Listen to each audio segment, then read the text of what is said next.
So wonderful to see you all. Yes. Goodness. Wonderful to see you. Hi, Amy. Hello, Faith and Mary. Goodness. Hello, hello. Folks coming in. So nice to meet you all again. Some familiar faces and new faces. Hi, Rosalie. Hi, Jennifer and Eric. Lavon.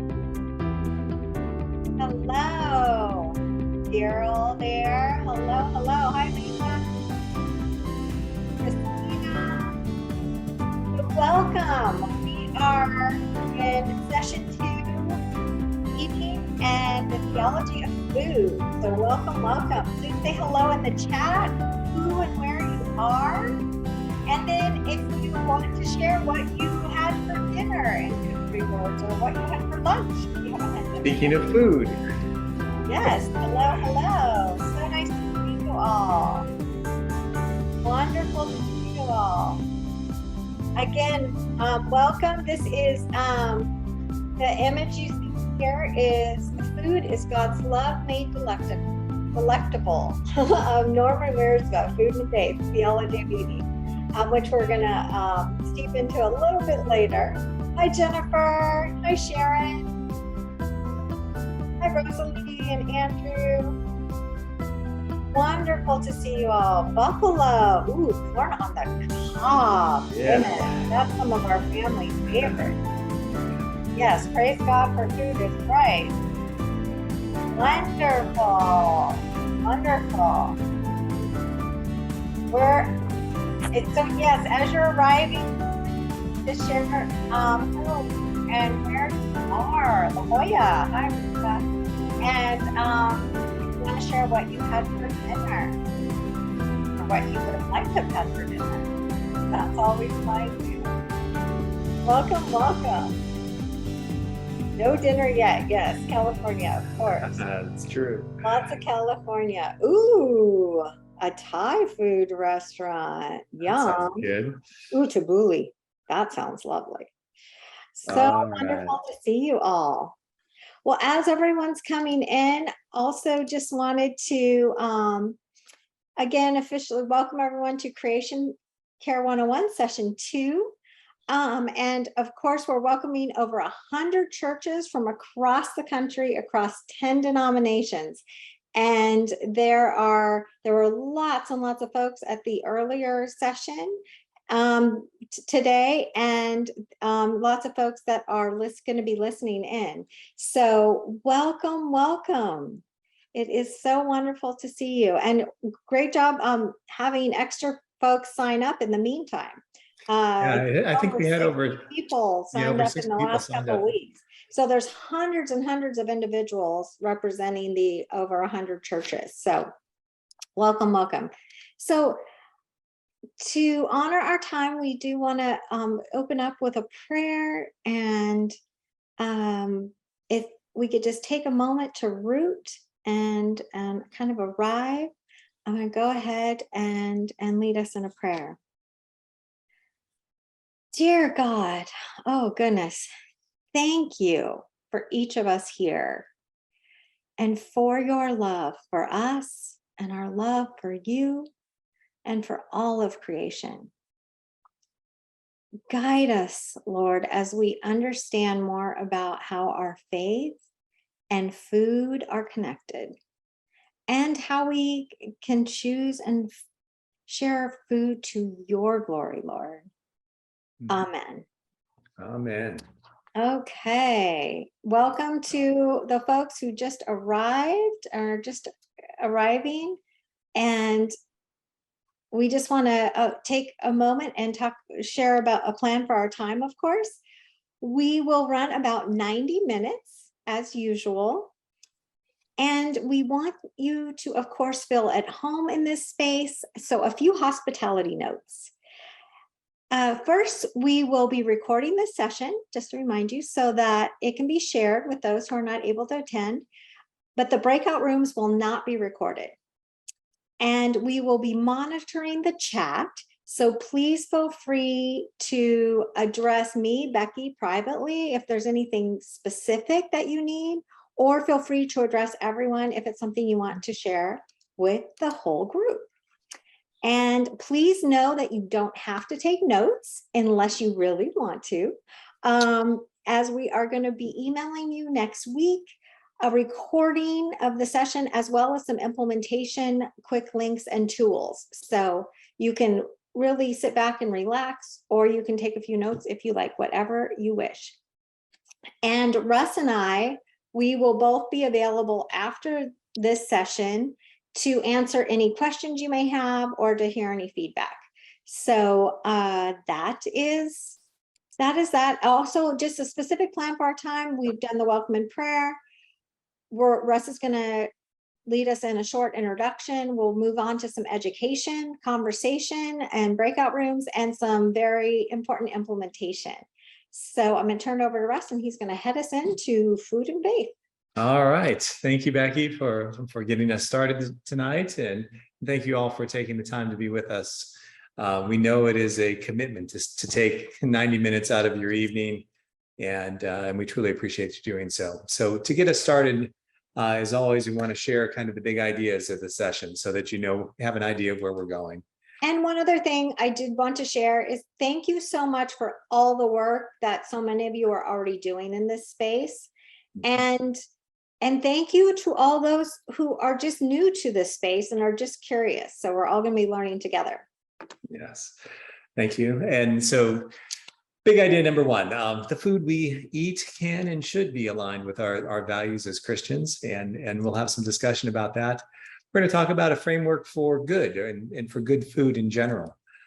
We're going to revisit this idea that small changes can have big impact. And as always, focus on hope and remaining hopeful in this work that we're all engaged in. So with that, we'll transition into the first part. And to get started in this, I want to revisit this picture from the very first slide. If you notice, it says sustainable food is at the top. And then there are literally over 20 ideas of how you could respond to what sustainable food is.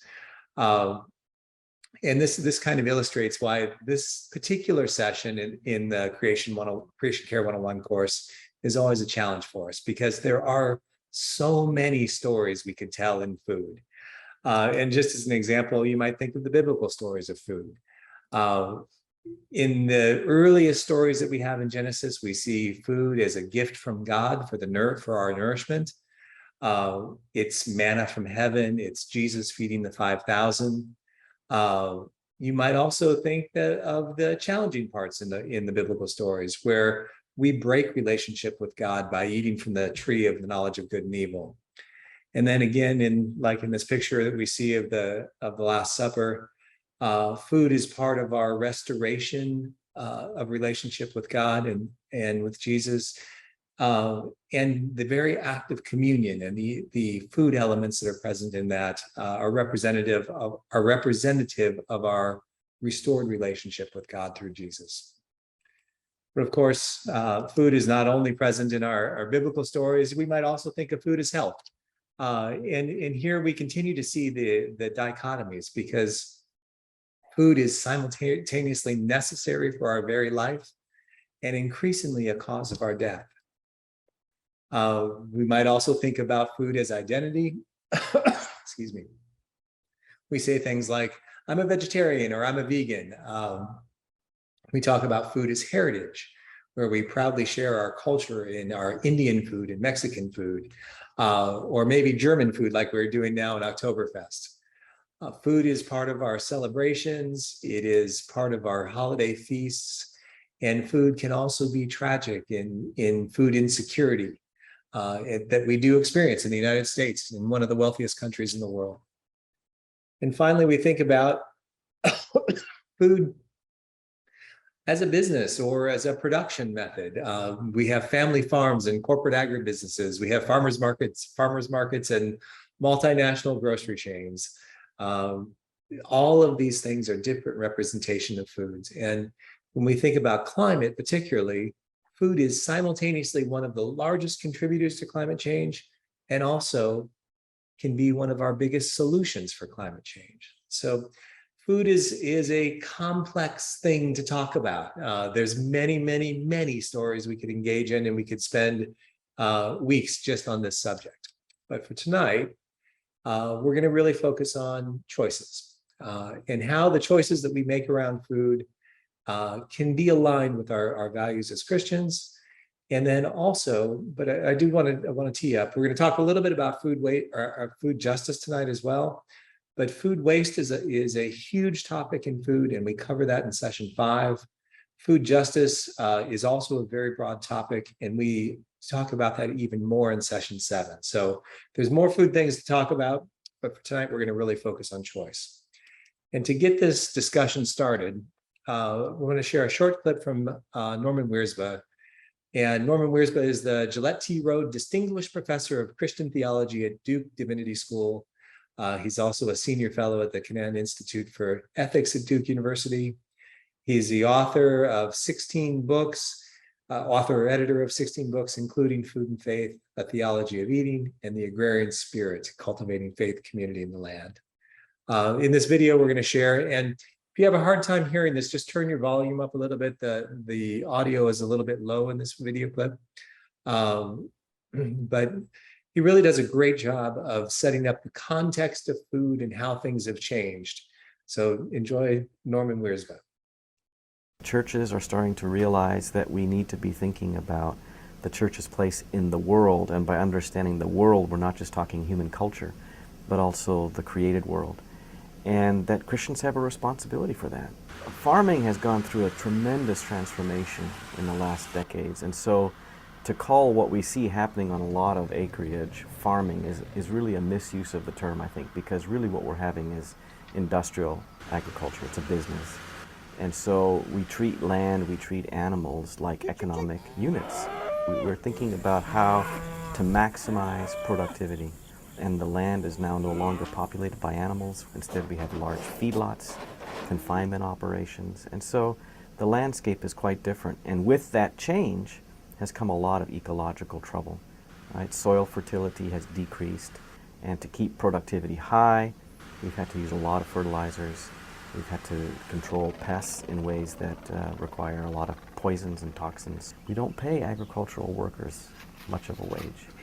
Many agricultural communities that were once vibrant now look like ghettos, and the people that work in the agricultural fields now live in trailer parks that look like slums. And all of this has to do with the desire for cheap food. You have to start thinking about what's an honest price for food, because the cheap food that we enjoy comes with a very heavy price. Right? It comes with a heavy price for the farmers, for the migrant workers, for the fields, the water, the animals. Everybody's paying it except us. And the church ought to be advocating for more honest pricing. It's an issue of justice. The way Christians eat can have a lot to do with what the world will be like. If we eat in ways that honor God's creation, we will at the same time have healthier lands, cleaner water, more contented and happy animals, and our health will be better too. Thank you for sharing there, for being able to go through this with us. I want to pull out just a couple of things from the video. There were several places where Dr. Wirzba really talked about food justice, and the justice issues are related around our food. That could be conditions of farm workers. It could be the way that we treat the land and animals that provide the food that we eat. And before we move into talking about food choices, we want to just touch briefly on this idea of food justice. You might remember that in our last session, we talked about one of the good things that has happened in the last 50 years is that we've had a huge reduction in global hunger. In 1970, 36% of the population, the world's population, was actually experiencing hunger. By 2020, we reduced that number to just 9%. It's a remarkable achievement in just 50 years. And in fact, we grow more food than we need to feed everybody at this point in time. We primarily have a distribution issue with food and challenges in actually getting food to areas where there might be war or political instability, corruption, or natural disasters that impact our ability to actually get food to people.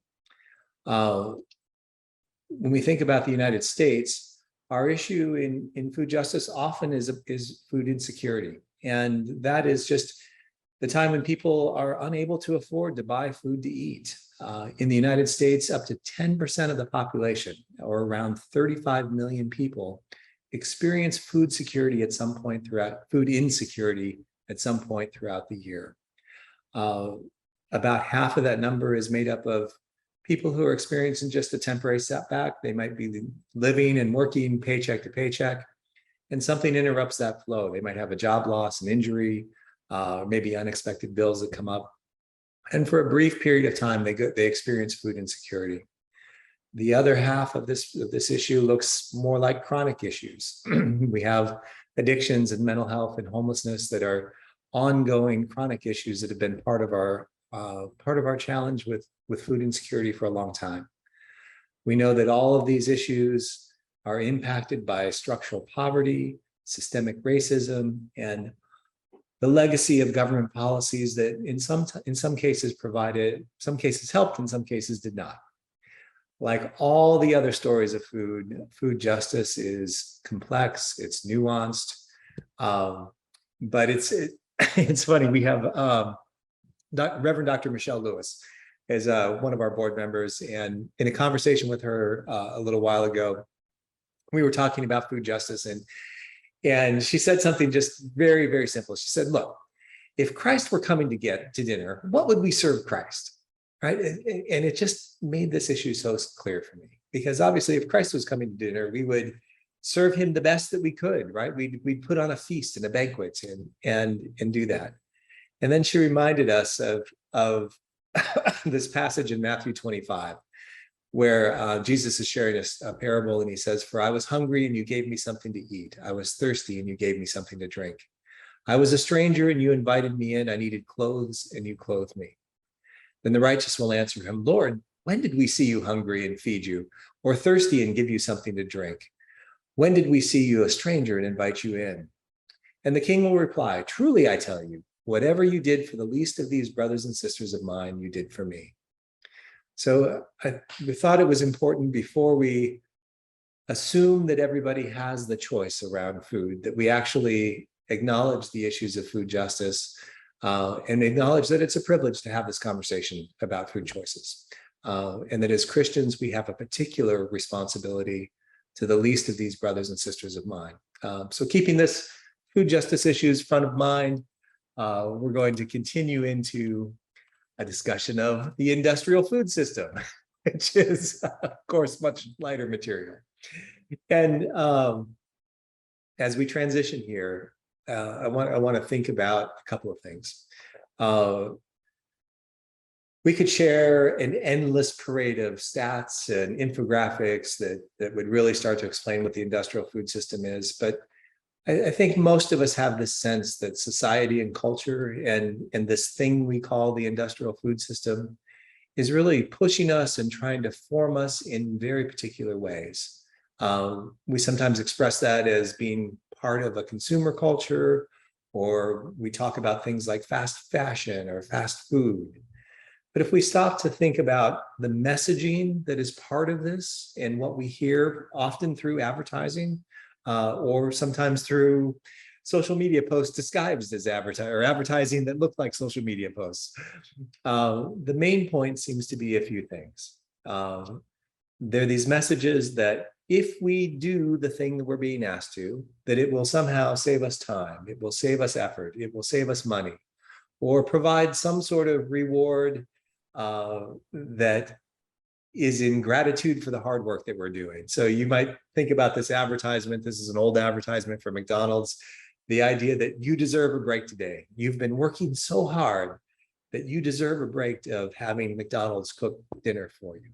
Okay. Well, initially, these things all sound great. And, who doesn't want to save time or money or be rewarded in some way? But if we stop to think about the values that underlie these things, we start to realize that these values actually are reflections of efficiency and profitability and growth, and that all of these values are transactional in nature. right? So it's interesting to step back and say, well, how does this play out in our food system? Well, this idea of efficiency shows up in the giant monocrops and the loss of biodiversity, because if we're going to efficiently grow food, we need to grow more and more and more of the same kind of food. Profitability pushes us to do things like choosing shippability over the nutrient density of food, or choosing how something looks over its health benefits, and growth. I don't know about you, but I feel like we're endlessly pushed in this chase for more. It's constantly being asked to do something better, do something faster, do something more. And all of these things, all of these values, they're representative of a transactional basis of how we relate with each other, with each other and with the land and animals that make up our food system. But I want to ask, what if we switch this and we actually asked, what are the values of our faith? And what if we applied those to our decisions around food? What would that look like? So let's start with this. This again is from Matthew. It's Matthew 22. Hearing that Jesus had silenced the Sadducees, the Pharisees got together. One of them, an expert in the law, tested him with this question: "Teacher, which is the greatest commandment in the law?" And Jesus replied, "Love the Lord your God with all your heart, with all your soul, and with all your mind. This is the first and greatest commandment. And the second is like it: love your neighbor as yourself. All the law and prophets hang on these two commandments." Okay, so let's unpack this a little bit. If we think about it, there's three primary players in this description, right? We have God, we have our neighbor, and we have ourselves. And central to all three of these is the idea that we're to love God, love our neighbor, love ourselves. And love is not a transactional value. It's not focused on efficiency and profitability. It's a relational value. So at the core of the scriptural way of looking at what good food might look like is this idea of love and relationship, and how can we mutually benefit in this process, right? So let's put this together into just a simple framework, so that we can start to think about how this might make sense and how we make some decisions. We'll start with this idea that something could be good for us. And in food, that often looks like health, right? So when we think about, is this food good for us? Often we're thinking about, is it healthy? Is it actually providing nourishment? Is it not going to impact my long-term health? Is it not going to make me gain weight, or all the various ways that health might impact us? And then the second half is neighbor. And neighbor often picks up these ideas of justice, and food justice, particularly in this case. We might think about how food is grown, how the workers on the farms are treated and paid, the living conditions of those who actually provide the food to us. And then lastly, we might think about what is good for God and creation, right? And here, this is how we treat the other parts that we share this, the other parts of creation that we share this planet with, the animals, the plants, the land. And how do we treat these things over time? So we might ask the question of, are the decisions that we're making today, are they good for us, good for neighbor, good for creation? And how do they play out over time? And in this relational aspect of this, I think in the transaction things, we would say, well, I'm going to do something that's good for me, but it might not be good for my neighbor. And we see that all the time in our industrial food system. In God's relational thing, I think he's asking us to treat this as an and relationship. How do we do something that is good for us and good for neighbor and good for creation and good over time? That's what this relational concept of good looks like. And I hope this in some ways just tries to simplify this idea and give you a context for starting to think about how we might apply this. We're going to see some examples in the second half of the material as we go along, but I want to pause here and just give us a chance to kind of digest a little bit. So you think back on the differences between the industrial system that's pushing us into transactional values and the relational values of our faith.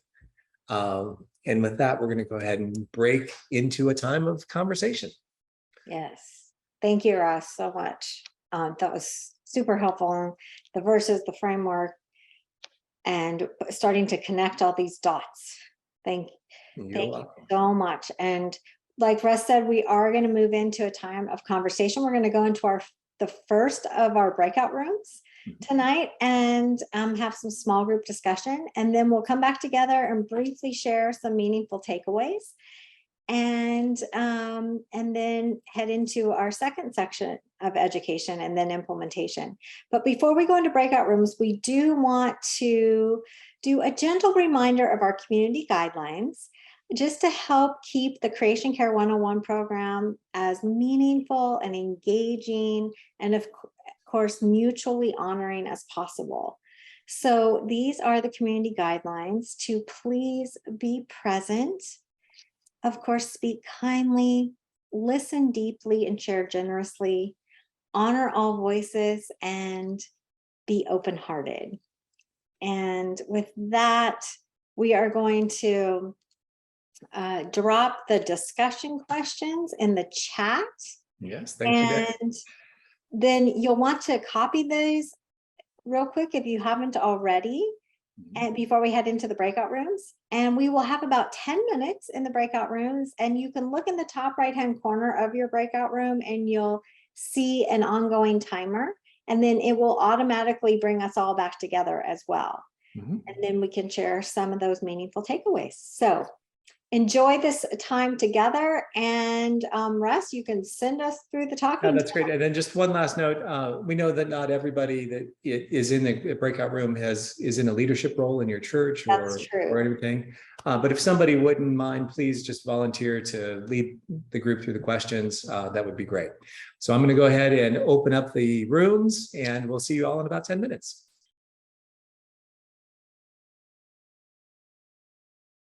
Everybody, welcome back. Hello, welcome back. Recorded. Welcome back. As everyone's coming back, we are going to hope you had wonderful, at least short time in the breakout rooms. And we are going to take just a few minutes to see if there's anybody who wants to share and any takeaways. Just please feel free to unmute and raise your hand. We probably have time for 2 or 3 folks to share. Okay, well, I'll start if it's okay. Yeah, Andrew, go ahead. Yeah, sure. Okay. So we only got to one of the questions, unfortunately, we talked about the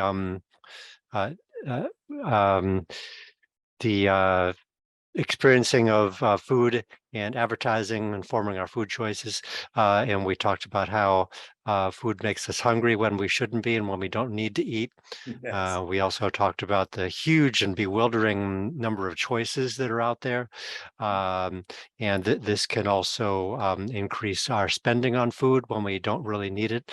The proliferation of processed foods and convenience foods, and how some foods are just marketed more on visual appearance rather than actual healthfulness or nutrition or even how they taste.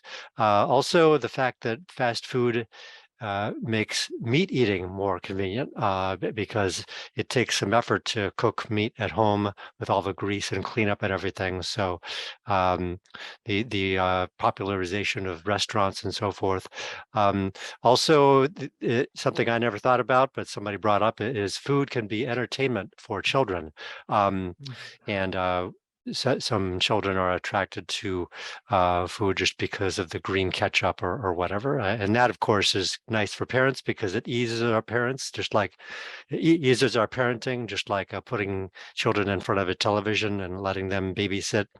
But another point is that for some people, convenience food can be life-saving and even a blessing because they are disabled or impaired, and it's difficult for them to eat the way other people eat. So I hope that wasn't too long, but no, that's great.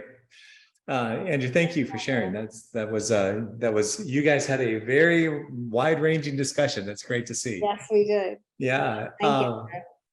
Lisa, I see you have your hand up. Do you want to share? I see you no longer have your hand up. Absolutely. No, I just put it down because you called on me. Oh, great. Go ahead.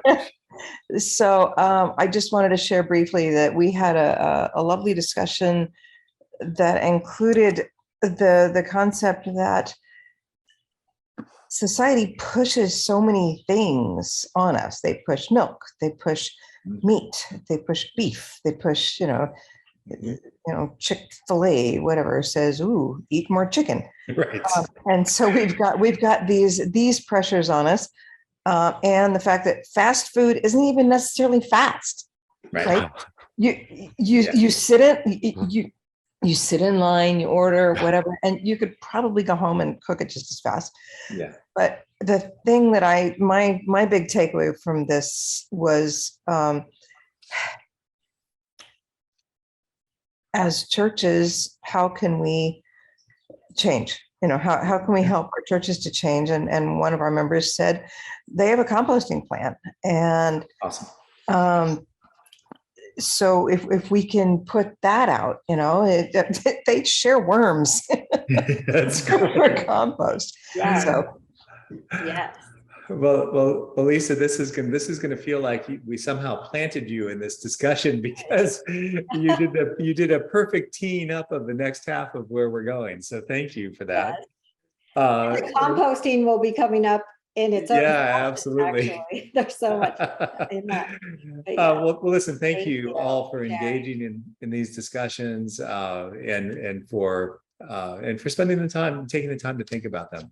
We're going to continue in the education portion of what we're doing, and we're going to hear a little bit more about some of the science and the things that we can practically do around food, and how the choices that we make with food actually do impact the climate. So before we go there, I'm going to revisit just real quickly this graphic from Project Drawdown. We talked about this last week, and just as a quick refresher, the gray box in the middle is the atmosphere.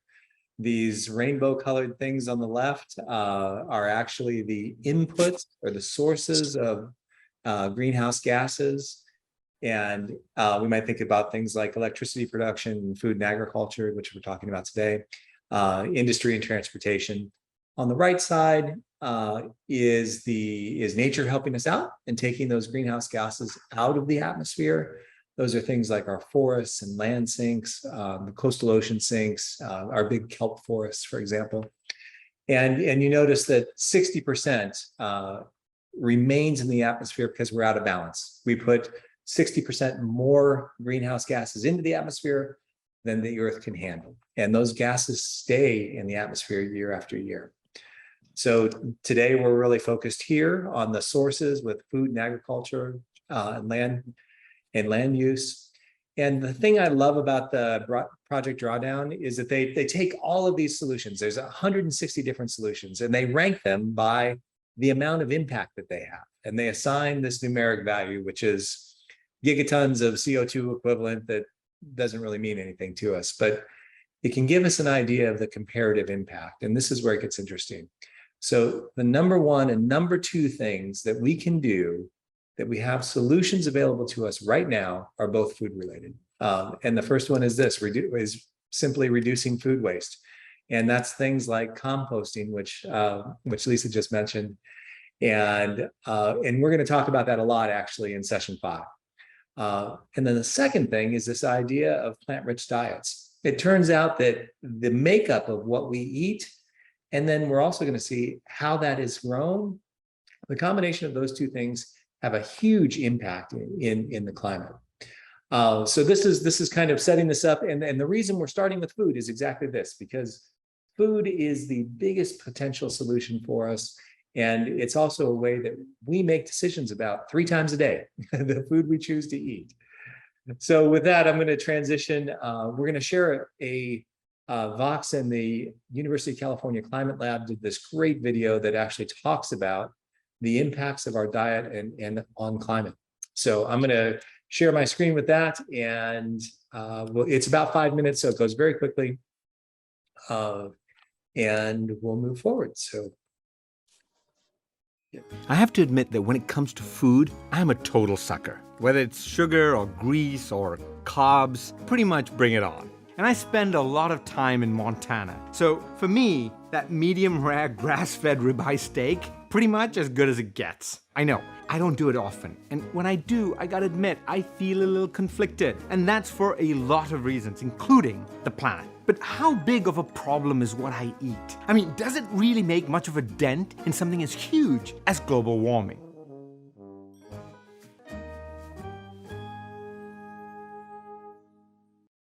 It turns out what we put on our plates matters a lot. About 25% of all the global climate change problems we're seeing can be attributed back to the food and the choices that we're actually making about what we eat on a daily basis.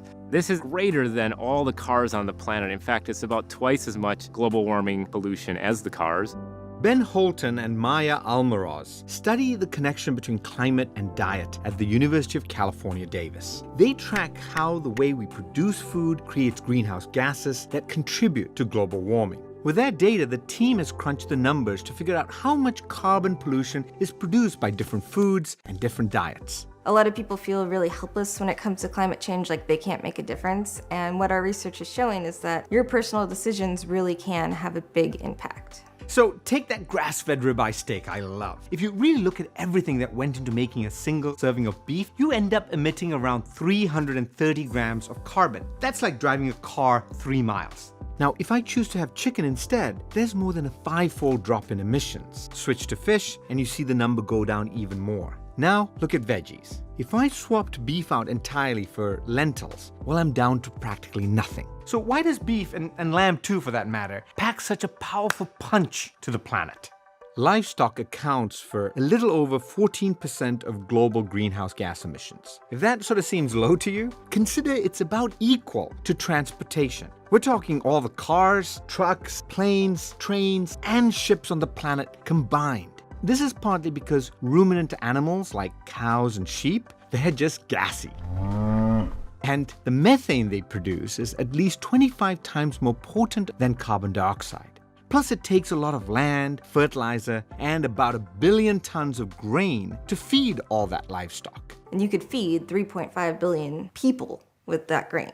If we were just directly eating these grains ourselves, it would eliminate a lot of the CO2 that's emitted from cattle production. So it's clear that meat has a pretty big carbon load. But it's also worth remembering that not all livestock is raised equally. In parts of the American West, for instance, ranchers are working to raise livestock in ways that actually help restore the land. And they're experimenting with ways that soil and grasslands can be used to keep carbon pollution out of the air. But even these sustainable ranchers will really tell you we're probably eating too much meat. I know a lot of people who, if you don't serve them meat for lunch or dinner, they're kind of like, well, when is the meat coming out? It's to the point now where the US actually has one of the highest meat footprints per capita. So what about not eating meat at all? Vegan is the way to go for the least impact on the planet, but it's not that much different in terms of emissions than, say, a vegetarian diet. And the team found that the environmental impact of the Mediterranean diet is pretty similar to vegan and vegetarian diets. It's a lot less meat heavy than what Americans are used to, so fish and poultry a few times a week, beef maybe once a month, plenty of plant-based foods, and of course, loads of olive oil. Eliminating like 90% of your meat intake is more important than eliminating all of your meat. We don't all have to be vegan. We don't all even have to be vegetarian. If we can just reduce our meat intake, every little bit helps. And if you can bring it down a lot, you can help the climate a lot. If we all just switched to a Mediterranean diet, it could actually solve 15% of global warming pollution by 2050. If everyone were to move toward it, that is equivalent to taking somewhere around 1 billion cars off of the streets in terms of vehicle emissions each year. So that kind of a footprint is big time. But say you still want more meat than the Mediterranean diet recommends. Just cutting down your portion size to the doctor recommended 4 ounces can reduce your emissions by half. That's huge. In fact, the doctors are telling us we're eating about twice as much meat as we really need for a healthy diet. The good news is we are listening to our doctors. In the last decade, there's been a 19% drop in the amount of beef we eat. All these things that you're already being told are good for you also happen to be good for the planet. So what we eat really is a big part of the climate puzzle. I mean, we may not all be able to afford an electric car or putting solar panels on our house, but we all have to eat every day. And these choices we make can add up to really big numbers. And since meat has a pretty big carbon load, we need to be thoughtful about how much we eat. As for that ribeye steak that I really love, I am honestly trying to cut back. Maybe just a smaller piece of steak, or simply swapping out a meat dish for a veggie burger. It may seem like a small thing, but it really does add up to big impacts. Lisa, and I'm going to go ahead and we're going to, before we move on, I just wanted to kind of pull a couple things out of this discussion, and really think about. I think they did a great job of kind of teeing up this idea that the makeup of our diet can actually have a huge impact on the climate. And I don't know if you caught the numbers, but the typical American diet that's very meat heavy actually has a carbon load of around 5,000, and just switching to a Mediterranean diet drops that all the way down to less than 1,000. And so that's like a 500% reduction, right? I mean, we're 400% reduction, something like that. It's a huge chunk coming out of it. So this is a good example of that small changes can have big impacts. And they kind of touched on in there, you might have caught the part in the middle about the American ranchers that are experimenting with how the ways that they can integrate animals into actually doing regenerative agricultural projects. We're going to share just a 3-minute clip on that gives a really good basis for why that works and what it looks like. So I'm going to start that. And here we go. My name is Pashon Murray, and I make compost in the city of Detroit. I want to share with you a story about soil, farming, and compost, and how it can be a solution for climate change. Climate change is a big problem. It's happening because there's too much carbon in our atmosphere, but carbon is not our enemy. It's the building block of life. Everything alive is made of it. It's us. The problem and the solution are a simple matter of balance. Let's step back and look at the 5 pools where carbon is stored on planet Earth. Starting about 500 million years ago, when plants came onto land, carbon began to cycle in an amazing balance. A balance that allowed for life as we know it to evolve. Then one life form, us, figured out how to extract carbon from the fossil pool. We've been burning it for energy, putting it into play, and disrupting that balance. How we manage land and do agriculture is moving even more carbon from the soil and biosphere into the atmosphere. Specifically, we've moved 880 gigatons of carbon dioxide into the atmosphere, which is heating up the planet and destabilizing our climate. Now, the oceans have absorbed a lot of this excess carbon, which is resulting in warming temperatures, acidification, and accelerating a mass extinction of sea life. In order to stop global warming, of course we have to stop burning fossil carbon. The big question is, where do we put the excess carbon to get the cycle back in balance? Remember when I said that soil was a part of the solution? It literally is. Plants, with sunlight and water, perform photosynthesis. They pull carbon in from the air and turn it into carbohydrates, sugars. Then they pump some of those sugars down through their roots to feed microorganisms who use that carbon to build soil. There we go. Carbon moved. The plants pull it in and the soil stores it. Nature's living technology is amazing. Scientists have recently discovered that applying a thin layer of compost one time sets up an ongoing positive feedback loop that brings more and more carbon into the soil each year. In concert with our regenerative practices like not tilling the soil, planting trees and cover crops, and good grazing, we can build and retain gigatons of soil carbon. This is carbon farming, this is regenerative agriculture. More carbon in the ground is good for us. It makes healthy soil. Healthy soil makes for more nutritious food, and it holds way more water so crops are more resilient in the face of drought.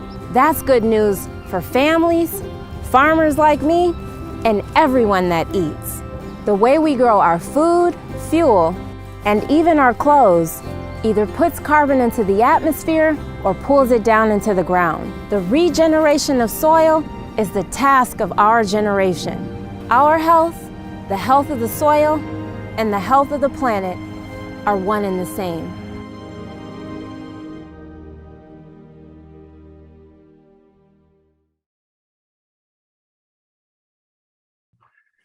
So, and I hope you enjoyed that. Actually, it's so that the soil story was actually done by Kiss the Ground, and some of you may have seen the Kiss the Ground documentary, which is available on Netflix right now. That's an hour and a half roughly. It's a much deeper dive into that topic, and if you haven't seen it, it's definitely worth checking out. Really good. Yeah, really good. So. We're going to talk. Let's going to shift gears a little bit now. We've kind of set the stage a little bit, and we've talked about the ways that the type of diet that we pursue actually impacts climate. We've talked about the ways that food is grown and how that might impact climate. And so, if we're summarizing these things, we did exactly that. And I hope you heard throughout this idea that small changes, sustained over time, done by enough people, really do add up to big impacts. How food grown obviously also matters.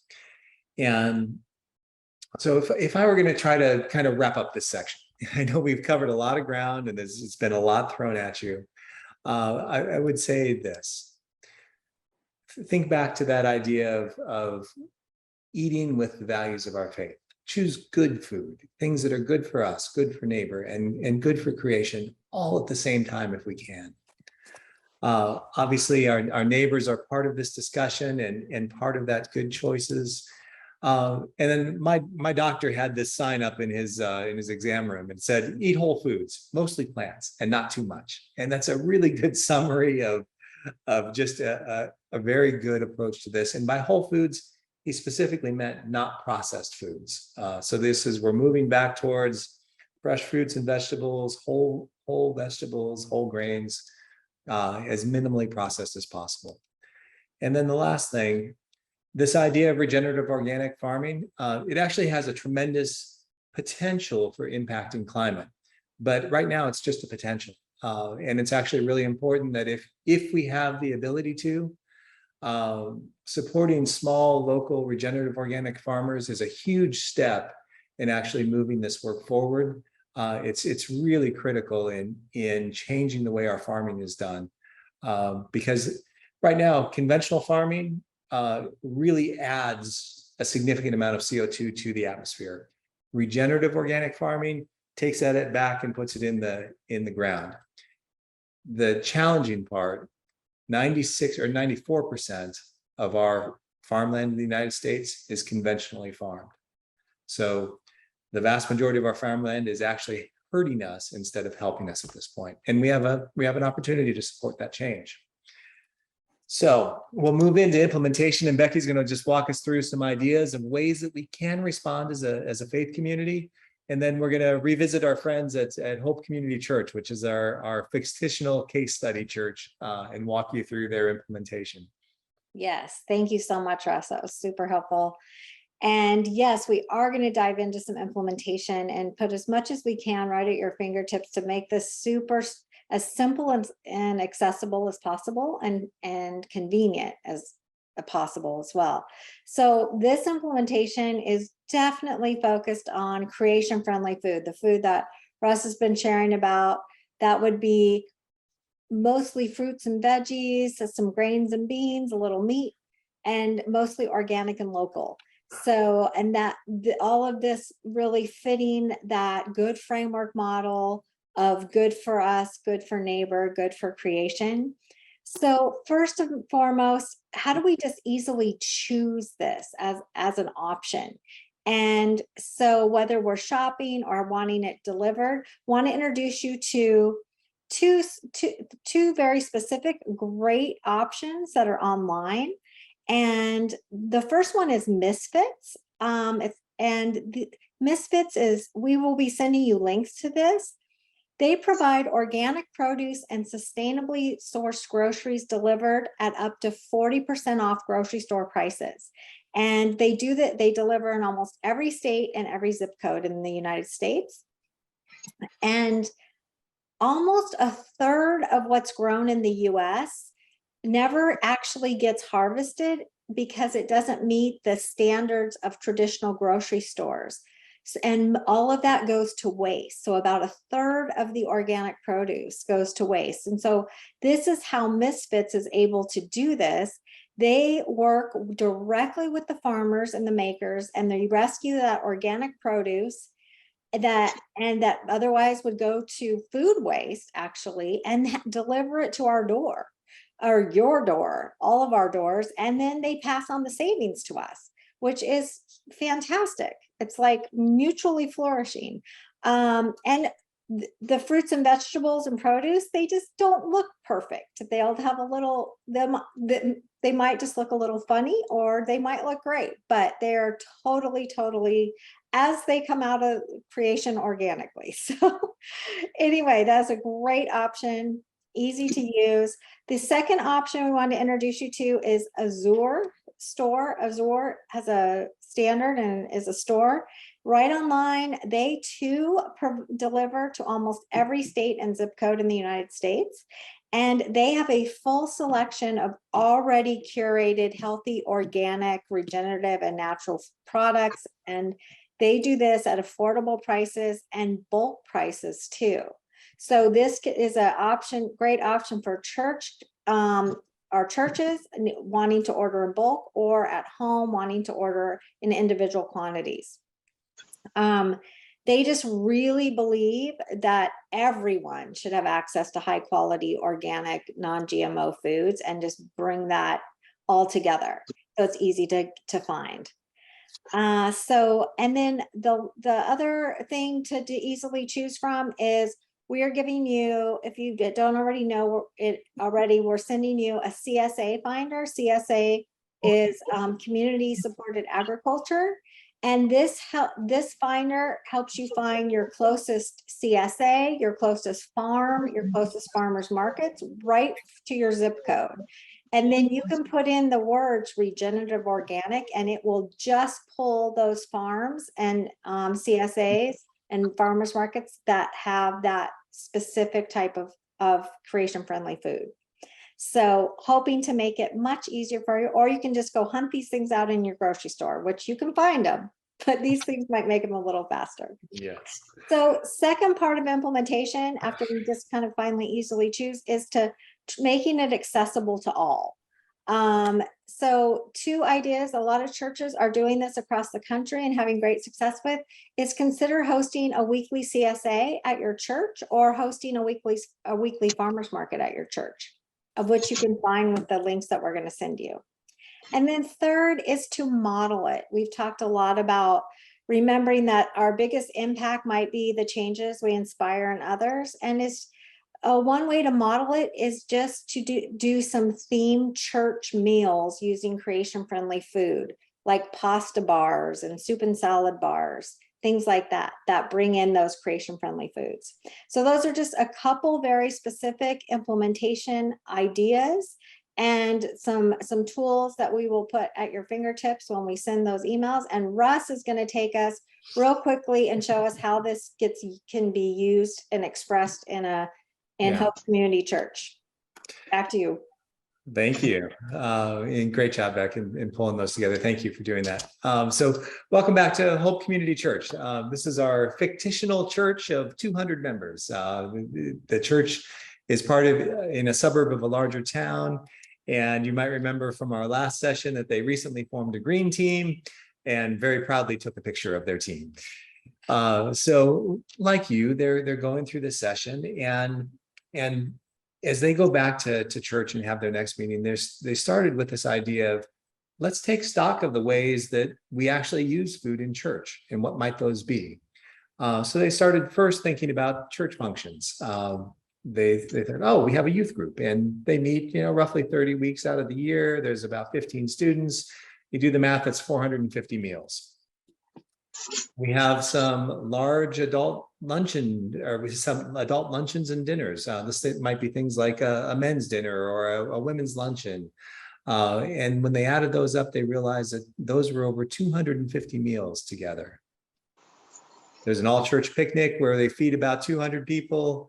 The office staff at the church actually has catered in meals a couple times a month. And when you add those things up, that's another 120 meals. We serve coffee at church every week. And then the church also hosts vacation Bible schools. So there's 1,000 snacks that are giving out over the 2-week period that they do vacation Bible school. So, and then finally they thought about, oh, we actually support a local food bank. We donate as a church over 500 cans and boxes of food. And then when they added all this up, they realized that, wow, this is over 1,000 meals, 1,000 opportunities to actually make a difference just in our church functions. And not to mention the 2,600 coffees and 1,000 snacks and the donated food that the church actually gives. One of the members of the Green Team remembered that we've not only been talking about the activities at church, but our activities at home. So they thought, well, hey, well, let's see what the impact is at home. They thought, well, we've got roughly 200 members at church. They eat breakfast, lunch, and dinner. They have a couple cups of coffee and a soda every day. And when you add all of that up, that's 219,000 meals a year. It's literally 200 times the impact of the church.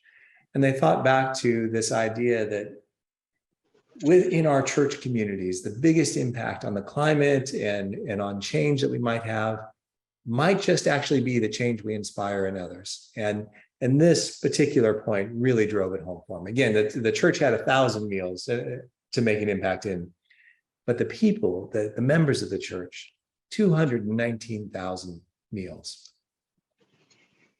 In continuing to do this, they wanted to think about access to food. What does access to good, healthy food in our community look like? So they drew a 15-mile circle around the church and said, what does this actually look like? And so within that circle, there were 2 national grocery changes, and they had some organic selection. So there were some choices there. There was a health food store with mostly supplements and a little bit of healthy food. But they were shocked to see that there were 15 convenience stores just within the same radius of the church and over 20 fast food restaurants. There was a farmer's market available, but it was over a half an hour away and met on a Tuesday, so it wasn't the most convenient thing for their church. And as they looked for regenerative organic food, they realized that there wasn't any retail outlets actually selling it in their immediate vicinity. So this was a real mix as they thought about it. There's a little bit of access in some of the larger stores, but it just really drove that point home of how easy and convenient unhealthy food can be. And then they visited the food bank, and in talking to them, they realized that the food bank actually serves over 500 people a month, but there's actually no fresh produce and no organic food available in the food bank. So after taking stock, they sat down and thought, well, let's make a plan. What can we do? How can we respond as a church? And the first thing they wanted to focus on was improving access. And this idea of actually setting up a CSA drop point at the church seemed like the easiest thing for them to get started with. So they chose that as the option they wanted to pursue, as well as sharing these ideas like Misfits and Azure with their congregation. The other thing is that they felt like it was important to help the food bank. And they wondered if we do set up the CSA drop point and it actually works, could we purchase a few extra shares and actually donate that to the food bank to get some fresh fruits and vegetables? And the third part was that they wanted to educate by example. So they thought back to all those meals that happen at church, and the women's luncheon was coming up, and they thought, well, let's try this. Let's see if we can host a creation-friendly women's luncheon at church and see how it goes. So with this plan in place, they started their implementation. Also, they thought that they should gather some of these ideas together and actually put them on the church's website so that they could share it easily as they do things. So we moved towards implementation. The first part, if you remember, was to set up a CSA drop point. And in looking around, They actually visited several farmers markets and then found finally a couple that was doing regenerative organic farming in an urban setting not far from the church. And excited about it. And as they opened conversation with this couple and the small farm, they agreed that the church would, or that the farm would actually bring to church just the CSA drop-offs every week and host a small farm stand to actually sell any excess produce that they might have. This ended up being popular with the congregants, and over 15 people actually signed up to pick up CSAs every week. This ended up being an example of something good for the farmer, good for the community, good for the church, good for the community, good for the health of everybody involved. We moved on, and the green team actually just asked a simple question. In church one day, a member stood up and said, "We'd like to give some fresh vegetables to our food bank. Would anybody be willing to sponsor a CSA farm share that we could actually donate to the food bank?" To their surprise, 3 people did. So they started actually adding weekly fresh fruits and vegetables right into the food bank. And this was another easy thing that they could do. And of course, we have the women's luncheon. So after some work and planning and some pushback of people who thought we can't, we've got to serve meat at all of these things, they settled on a soup and salad combination for the luncheon. And to help in this educational effort, they actually created a little sign that said, "Where's the chicken?" And your lunch is actually saving the planet. Learn how at Hope Community Church /Creation Care. And just with this simple thing, they were able to actually start to share this message with their broader community. So this is just a couple of ideas. And with this initial success, they started to think about what else might we be able to do. And this idea of expanding creation-friendly food to even more church events. One of the other things that came up is as people were getting these produce from CSAs, a lot of people didn't know what to do with some of these, with some of the vegetables that were coming in. So this idea of holding some small classes on food prep and sharing recipes is starting to come up in Hope Community Church. And they're just continuing to think about more ways that they can inspire change. And the simple signs that they shared at the luncheon are a good example. So if we summarize these things, Hope Community Church is really seeing this idea of our biggest impact can be the inspiring change in others, particularly in their congregation. This idea of small changes yielding big impacts. And this idea that we eat, or what we eat, matters a lot, as well as how our food is grown. And this experience of working with their community and their church is just really inspiring hope that even though these changes are small to start, they're planting seeds and these can grow over time. And it gives us all hope as we move forward. So thank you for spending a little bit of time with Hope Community Church. And we're going to wrap up tonight with going back into a breakout room. So we have a chance to kind of talk about these things. Yes. And yeah. Russ, thank you so much. The case study is such a wonderful way to steep into seeing the expression of how these things can be lived out. Yeah. And so incredibly helpful. And like Russ said, we are going to head back into the second of our breakout rooms. And the questions were just dropped into the chat. So just remember, you'll want to copy the questions real quick before we head in. And then we will have about 10 minutes in the chat, in the breakout rooms again. And again, that timer will be in the top right-hand corner of your breakout room.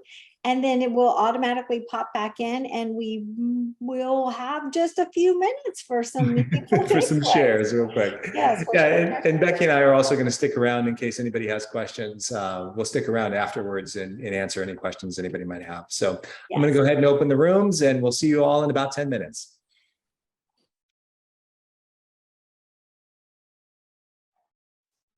Welcome back. Russ, you want to unmute? Yes. There you are. Welcome back, everybody. Everyone. Such wonderful discussions. Yes. Oh my goodness. We could do that half. Yeah, exactly. We have one more slide to share, and then we can take actually some feedback real quick, and we still have just a few minutes. 6 minutes. Yes. 6 Great. minutes. Yes. So let me just share the last part of tonight, and then we'll just have space for discussion. So Yes, absolutely. next steps and reminders, just a little business before we close. Again, this idea is the main themes from tonight were to make good, healthy, creation-friendly choices in our churches and homes. We're going to share those resources to think about accessibility. What does accessibility to good, healthy food look like in your community? Think about ways we might model it in our churches and homes. And for those of you that are part of green teams or creation care teams and are meeting with your church, know that we are sending out all of these resources, as well as a meeting outline and all kinds of things that you'll have by Tuesday of next week, as well as a full recording of the session. So, and then our next session is November 10th. That's session 3, where we talk about honorable gatherings and hosting. Yes. So this is a fun discussion in session 3. So with that, let's kind of stop sharing all these screens. And if anybody has any feedback, takeaways from the last discussion session, anything you'd like to share, we've got a couple minutes before we completely wrap up. And then Becky and I, like I said, will be around to answer questions. So. And as we're opening up to sharing from the breakout rooms, if anybody'd like to share on just the thoughts on the creation friendly term, how that lands too, we'd love any input on that as well. But takeaways too from the breakout rooms. Anybody want to raise a hand or unmute? Hi, it's Melba, and we had a great breakout room. I'm sure it's just because Becky was there. And but it's so interesting to think about. You're very welcome. It's so interesting to think about the food around us and near us. And for me, I have 5 restaurants that I absolutely love, and I kind of go through one on a weekend or something like that. But it's like, why are you choosing that food? You need to be making sure that you're choosing something that is going to be sustainable and it's going to be fresh, and it's always going to be using fresh vegetables. And so I love the idea of, incorporating fresh vegetable versus canned, because so much sodium and so many other things. But we had a great conversation. It was really valid. It was really validating. So thank you. Oh, great. Thank you for that feedback, Melba. We really appreciate it. And thank you for taking your evening and spending your evening with us. We really appreciate it. Absolutely. Anybody else? Anybody else? Saw a hand. Was that Sharon? I don't know. Or is that?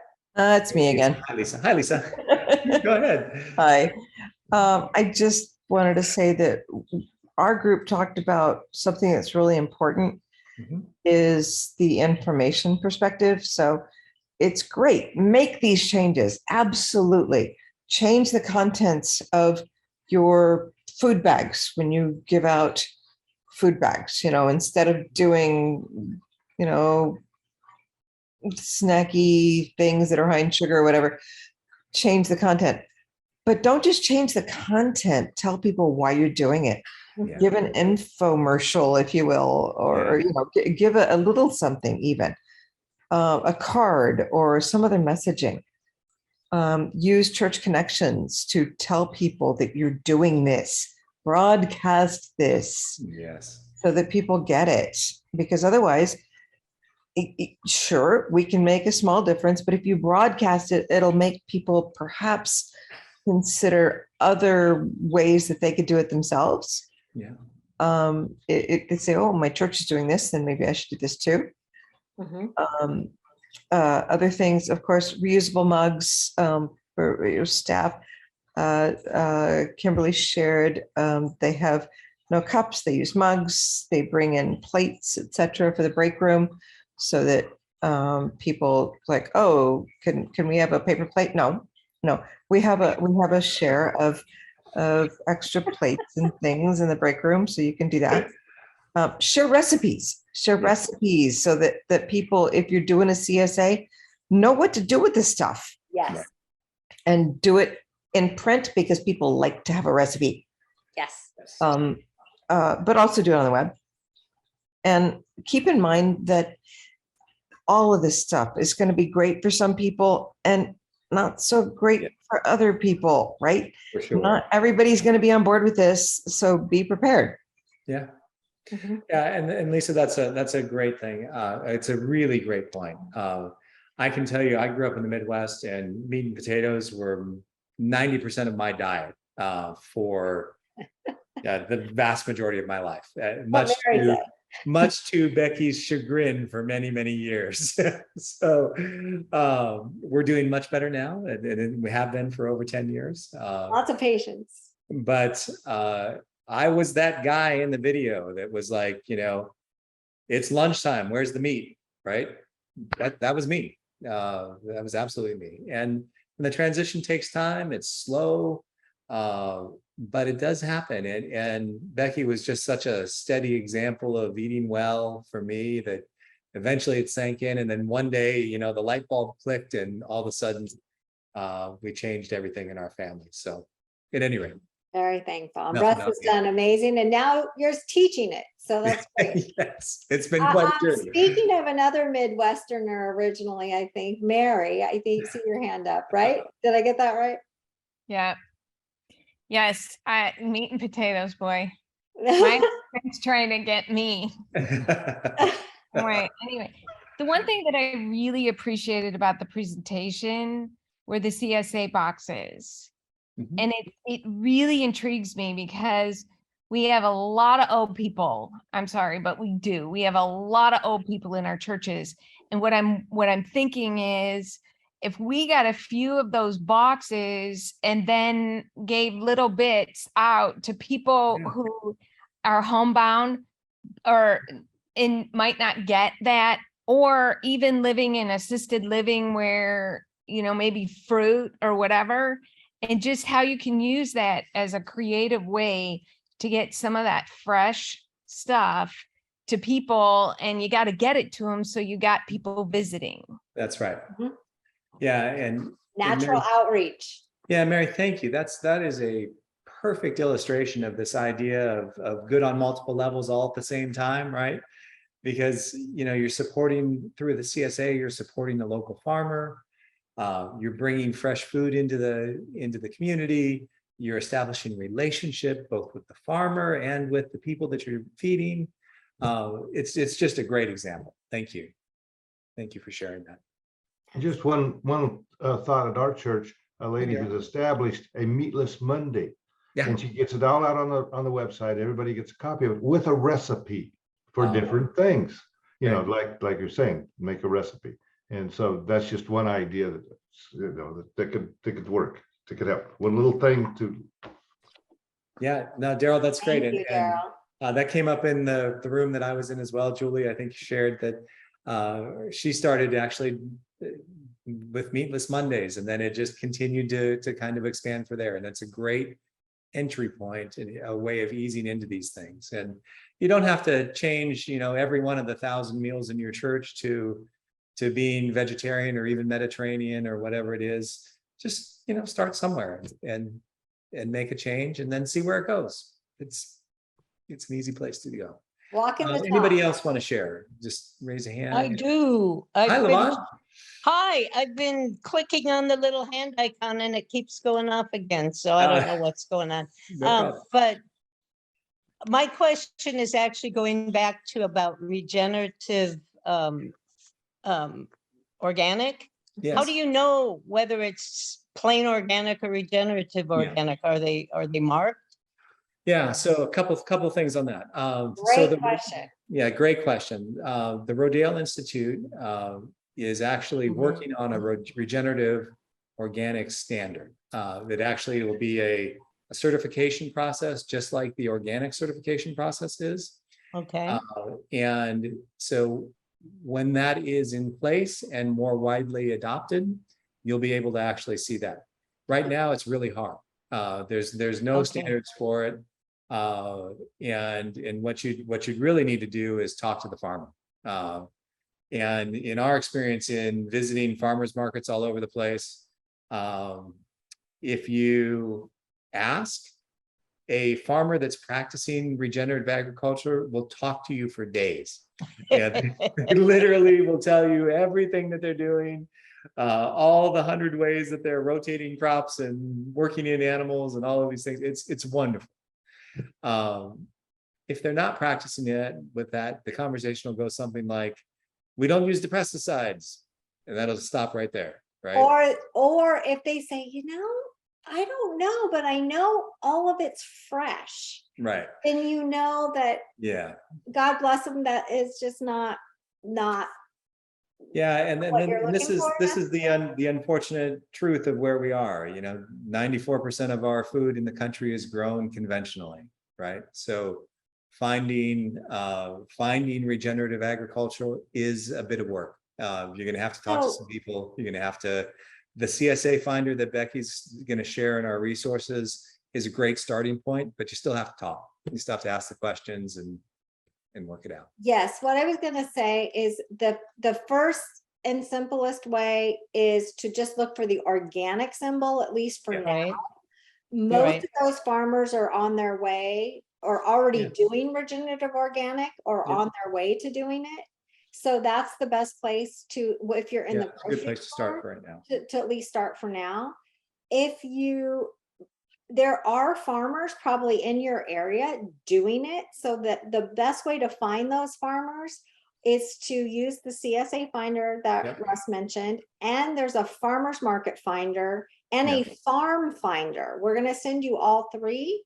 You just go right in, put your zip code in, and in the search bar, put regenerative organic, and it will curate and just list the exact farms or farmers markets or CSAs right around your zip code for you. Yeah, that's great. Okay. Amy, I see you've got a hand up. Did you have a question? For me, I think we also have to be considerate in those, because I saw some organizations already into community gardening. I visited St. Albans Community Church, and they partnered with a Presbyterian church here in Santiago. And I met one of the farmers, and I learned that some of these gardeners, they are mostly refugees. So they started this, they were given lands by St. Alban Episcopal Church, and they started gardening. So my question is, of course, their produce is more than what they can eat. Yeah.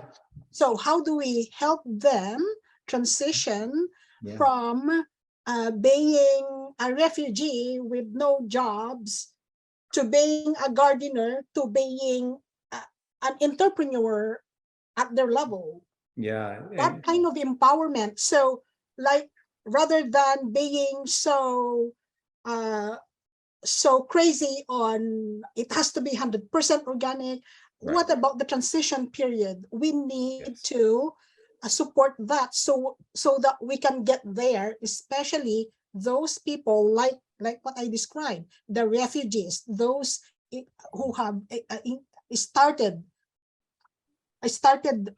household level of or community-based gardening, because since, like what I said, State Bill 1383, it's about the food rescue and composting, taking those organic waste out of the landfill. So where will that be produced?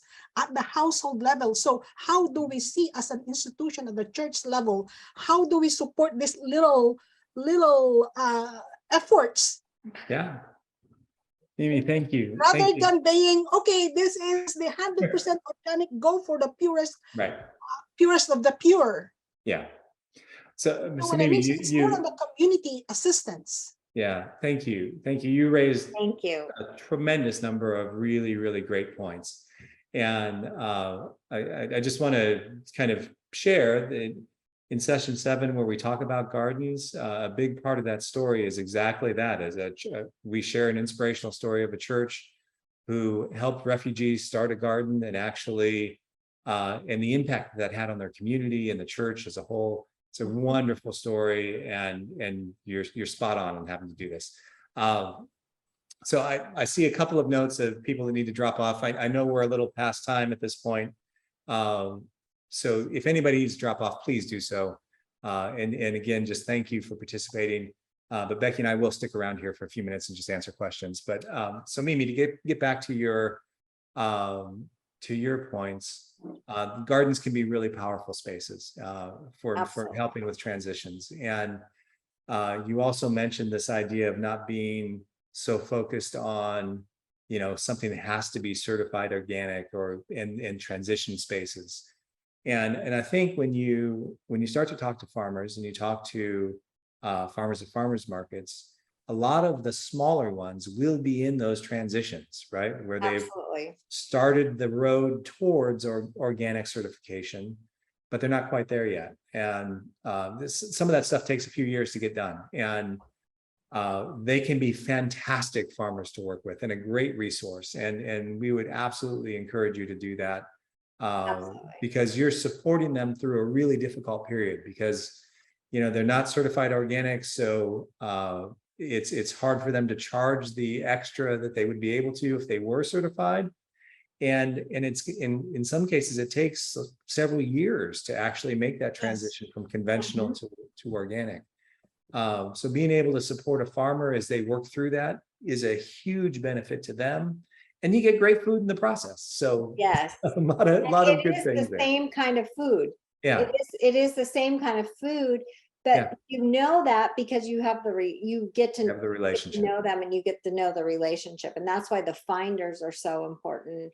Yeah, or you just knowing, you going and talking to the church that's in your community, or this community garden that you're speaking of, because if you can see and know that they're farming in a way that is healthy for you and healthy for creation and just aren't certified yet, then that's wonderful. You can support. It's a wonderful way to just form a new relationship too. Yeah, Mary, I saw your hand, and just one last thought on this. I had it lost. Mary, go ahead. I was just going to say, I don't know if you're from a Lutheran church, Episcopal, or what, but the Episcopal church, because you asked about the institutional church, what can they do? Yeah, Episcopal church is doing some stuff right now with it. Sure. Brian Sellers Peters, I forget. Brian Peter Sellers.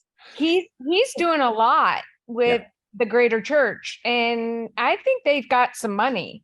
Mm-hmm. There's grants and things. So meaning even if you are Lutheran, we're in communion, I'd go to the Episcopal Church's website and look. Yeah. So that's, and then one other thing I remembered what I was going to share. There's a real opportunity in this work as well, because to be honest with you, because regenerative organic is in the beginning stages of a development, and it's a small number of things, it can be a little bit of work to find a great farmer and establish that relationship and do that.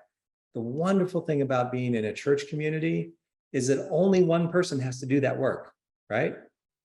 One person can do that work and share it with the rest of the congregation and establish that relationship and get it in place. And that's the real power of being in a church community and being able to spread the workload out and really increase the impact. So, and Russ, you are specifically, just to clarify, speaking of finding the local farmers that right? Yeah, well, all of these projects end up taking a little bit of work, but that's a great example of one person can spend the few hours that it takes to find somebody and share that with everyone. Yeah, versus everybody having to do it on their own. So listen, I know it's getting late for us. It's approaching midnight. Does anybody have any other questions for us before we sign off? No? Anybody else? God bless. Thank you all again for spending your evening with us, and we'll see you in November. Have a great week. Bye. Thank you.